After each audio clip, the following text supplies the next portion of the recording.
생활윤리 9번 문제입니다. 가의 갑을 병 사상가들의 입장에서 서로에게 제기할 수 있는 비판을 나 그림으로 표현할 때 A에서 F에 해당하는 내용으로 가장 적절한 것은 갑, 자연 상태로부터 법적 상태로의 이행은 형법을 요청한다. 살인과 달리 사형은 고통받는 인격 안에 있는 인간성을 추억하게 만드는 것으로부터 벗어나 있어야 한다. 이거는 칸트 의견이라 볼 수 있습니다. 살인과 달리 사형은 고통받는 인격 안에 있는 인간성을 추억하게 만드는 것으로부터 벗어나 있어야 한다. 그러니까 인간성을 추억하게 만드는 것, 이런 이야기를 보았을 때 칸트라고 볼 수 있겠습니다. 다음은 살인자는 사회법을 위반했으므로 그 행위로 인해 조국에 대한 반역자가 되어버린다. 그는 국가의 구성원이 아니므로 국가로부터 분리되어야 한다는데요. 이 부분은 루소의 의견입니다. 국가로부터 분리되어야 한다. 반역자. 이런 걸 보고 루소임을 추론할 수 있습니다. 다음은 병. 인간은 자신을 죽일 권리가 없으므로 그 권리를 양도하는 것은 불가능하다.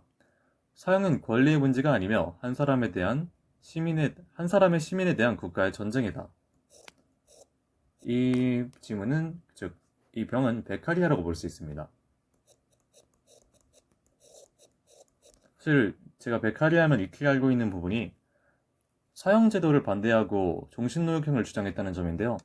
그 부분이 없어서 살짝 헷갈릴 수 있는 부분이었긴 하지만 한 사람의 시민에 대한 국가의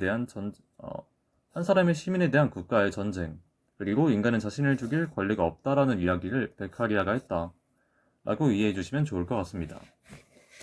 그래서 다음 ABCD, EF 여기 있는 도표의 비판을 한번 보겠습니다. 1번 A. 범죄 사실 자체를 근거로 형벌을 부과해서는 안 됨을 간과한다는데요. 갑은 A는 칸트가 을인 루소에게 한 비판인데요. 범죄 사실 자체를 근거로 형벌을 구해서는 안 됨을 간과한다.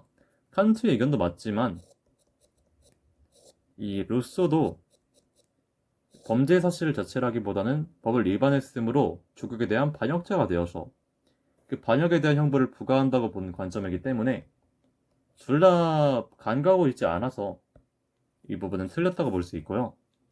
그 다음 B. 2번 B입니다. 살인죄에 대한 사형은 그의 인격성을 존중하는 것임을 간과한다. B는 루소가 칸트에게 한 비판입니다. 사형은 그의 인격성을 존중하는 것임을 간과한다. 반대 방향이라 볼 수 있겠죠. 칸트가 루소에게 한 비판이 맞을 텐데 루소가 칸트에게 한 비판이 B이기 때문에 2번도 틀렸다고 볼 수 있습니다. 3번 C와 E. 살인죄에게 사형 이외의 형벌이 부과될 수 있음을 간과한다. 이 C와 E는 각각 베카리아가 루소에게 그리고 베카리아가 칸트에게 한 비판인데요.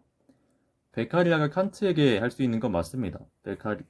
베카리아는 사형 위에 종신노역형을 주장하는 인물이고 칸트는 오로지 사람을 죽인 데에 대해서 사형만이 알맞은 합당한 형벌이라 보았기 때문인데요. 그러나 루소 같은 경우는 이 추방 같은 경우도 인정을 했기 때문에 이 3번도 틀렸다고 볼 수 있겠습니다. 다음은 D, 4번이고요. 사회 전체를 대표하는 입법자에게만 형벌권이 있음을 간과한다. 이 루소가 베카리에게 말한 건데요. 애초에 루소의 의견 자체가 아니라고 볼 수 있죠. 사회 전체를 대표하는 입법자, 이런 부분. 네, 이런 부분에서 틀렸다고 볼 수 있습니다. 그럼 답은 5번이 될 텐데 5번이 왜 맞는지 한번 볼게요. 5번 F. 살인자에 대한 사형이 사회계약에 포함될 수 있음을 간과한다입니다. 이 F는 칸트가 베카리에게 한 비판인데요. 이 부분은 맞는 부분이죠.